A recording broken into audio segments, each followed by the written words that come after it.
गोर लगै छी अपने सबके मिथिला संस्कार पर स्वागत करै छी। आब कृष्ण जन्म आबि गेल, 24 तारीख के कृष्ण जन्माष्टमी अइ। एकटा जन्म के जे मथुरा में जन्मलखिन भगवान, कोना एकटा कंस के लेल अवतार लेबऽ पड़लनि भगवान के।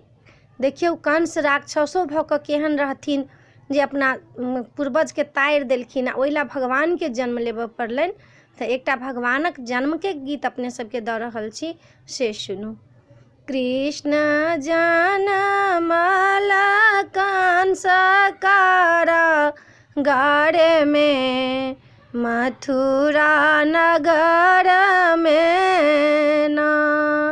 कृष्ण जनमल कंस कारागार में, मथुरा नगर में ना। तीन भुवन के ओ छथि स्वामी, ओता देव अंतर्यामी।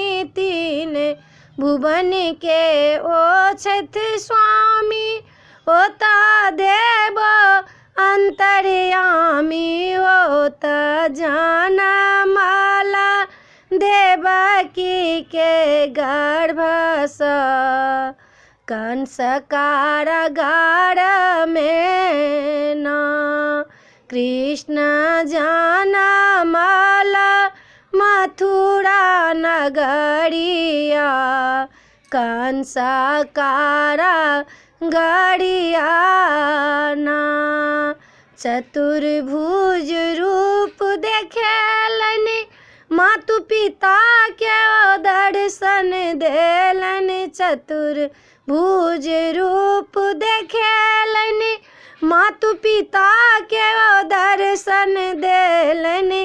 तखन भय गेला बालक नगरिया, मथुरा नगरिया ना। कृष्ण जनमल मथुरा नगरिया, कंस कारागारिया ना। जखन कृष्ण जन्म लेलनि, आजू बंधन खुली गेलनि। ओता खुली गेलनि बाजारी के बड़िया, मथुरा नगरिया ना। ओता खुली गेला बाजारी के बड़िया, मथुरा नगरिया ना। कृष्ण के वासुदेव गोदी लेलनि, ओता डाली में धऽ लेलनि। ओता चली भेला गखुला नगरिया, मथुरा नगरिया ना। जखने कृष्ण लय निकलल, कंस के पहरू सब सुतल। ओता पहुँच गेला जमुना नदियाबा, मथुरा नगरिया ना। जमुना बहै छथि उफान, कृष्ण चरण देलनि सटाए। ओता चली भेलनि गखुला नगरिया, कृष्ण के नगरिया ना।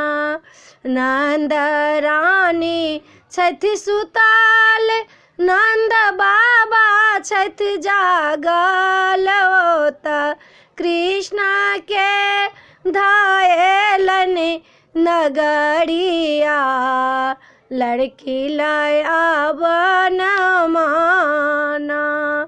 कृष्ण जनमल मथुरा नगरिया, कंस कारागारिया ना।